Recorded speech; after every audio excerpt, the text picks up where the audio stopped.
आज का जो हमारा स्टॉक है उसका करंट मार्केट प्राइस चल रहा है 461 रुपये।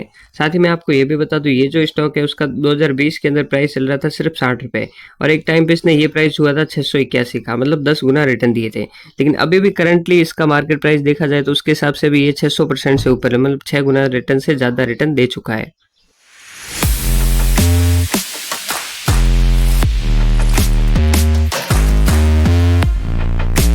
So hello and welcome friends, स्वागत है एक बार फिर से हमारे YouTube channel talk about stock. आज की इस वीडियो में हम बात करने वाले हैं वरुण बेवरेजेस लिमिटेड के बारे में।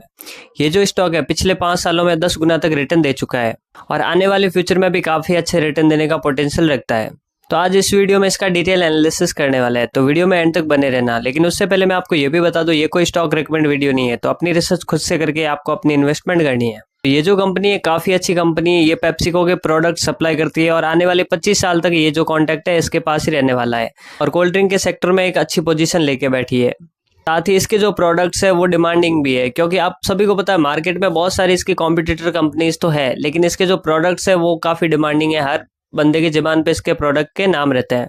आज की इस वीडियो में हम इसका डिटेल एनालिसिस करने वाले हैं। आज के इस वीडियो में मैं आपको बताने वाला हूँ इस स्टॉक के फंडामेंटल, साथ ही टेक्निकल, साथ ही sales, net profit, share holding pattern, सब कुछ इस वीडियो में मिलेगा, तो वीडियो में एंड तक बने रहना। हमारा स्टॉक है वरुण बेवरेजेस, इसका करंट मार्केट प्राइस चल रहा है सिर्फ 462 रुपये। साथ ही मैं आपको ये भी बता दूं, ये जो कंपनी है पेप्सिको की one of the largest leading company है in the India in the world. आप यहाँ पे देख पाओगे ये पूरे वर्ल्ड में इकलौती ऐसी कंपनी जो पेप्सिको के प्रोडक्ट सप्लाई करती है। साथ ही ये जो कंपनी एस्टेब्लिश हुई थी 1990 के अंदर और इसके पास प्रोडक्ट तो आप सभी को पता ही होगा क्या है, आपको नॉर्मली मार्केट में भी दिख जाते हैं। तो चलिए बात कर लेते हैं इसके फंडामेंटल्स की। अगर फंडामेंटल्स की बात करें, सबसे पहले मैं आपको बता दूं मार्केट कैप 1,56,000 करोड़ से ज़्यादा का इसका मार्केट कैप है। साथ ही रिटर्न ऑन कैपिटल एम्प्लॉयड 24% से ऊपर है, रिटर्न ऑन इक्विटी 22% से ऊपर है, मतलब काफ़ी अच्छे फंडामेंटल्स नज़र आ रहे हैं। तो इसका स्कोर देखो तो 6 का है, मतलब लॉन्ग टाइम के लिए भी कंपनी अच्छी है।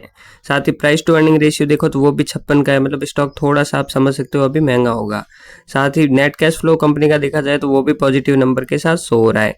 डेप्थ की बात करें, डेप्थ का प्रेशर कंपनी पे बिल्कुल ही नहीं रहने वाला, क्योंकि डेप्थ बिल्कुल ना के बराबर है।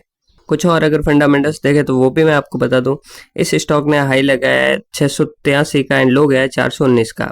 साथ ही डेप्ट टू इक्विटी 0.17 है, मतलब डेप्थ का कोई प्रेशर नहीं है। प्रमोटर की होल्डिंग 60% है, मतलब 50 से ऊपर है तो अच्छी होल्डिंग ही मानी जाती है। तो अब बात कर लेते हैं इसके नेट सेल्स एंड प्रॉफिट की।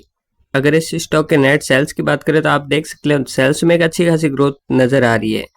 2013 के अंदर ये सिर्फ 2000 करोड़ की सेल्स कर रही थी, लेकिन 2022 आते थे ये 13,000 करोड़ की सेल्स करने लग गई।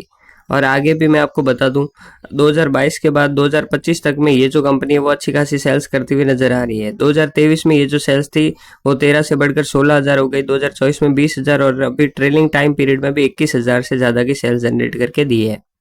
साथ ही इसके नेट प्रॉफिट की बात करें तो वो भी मैं आपको बता दूं, 2013 के अंदर इसका जो नेट प्रॉफिट था वो माइनस नंबर के साथ शो हो रहा था, लेकिन रिसेंटली कुछ टाइम पहले 2023, 24, 25 के अंदर आप ये देख पाओगे कि अच्छे खासे प्रॉफिट के साथ कंपनी नजर आ रही है। 2024 में भी 2600 करोड़ का प्रॉफिट था और अभी ट्रेलिंग टाइम पीरियड में भी 2800 करोड़ से ज़्यादा का प्रॉफिट जनरेट करके दिया है, मतलब अच्छा खासा प्रॉफिट भी आपको कंपनी जनरेट करके दे रही है। आप यहाँ पे ये भी देख पाओगे कंपाउंडेड सेल्स ग्रोथ पिछले 10 साल की 23% से ग्रो हुई है, पिछले 5 साल की भी 23% से ग्रो हुई है, लेकिन पिछले 3 साल की 31% और अभी ट्रेलिंग टाइम पीरियड में भी 29%, मतलब अच्छे खासे सेल्स में ग्रोथ नजर आ रही है। एक और पॉजिटिव फैक्टर मैं आपको बताता हूँ, यहाँ पे आप देख पाओगे कंपनी पे एक अच्छा खासा डेप्थ चल रहा था और 2023 में ये जो डेप्थ था वो लगभग 5,000 करोड़ से ऊपर हो गया था, लेकिन रिसेंटली 2024 में ये वापस कम करके 3,000 करोड़ से भी नीचे कर दिया है, मतलब कंपनी ने एकदम से डेप्थ भी रिड्यूस कर दी है। तो अब बात कर लेते हैं इस स्टॉक के शेयर होल्डिंग पैटर्न की।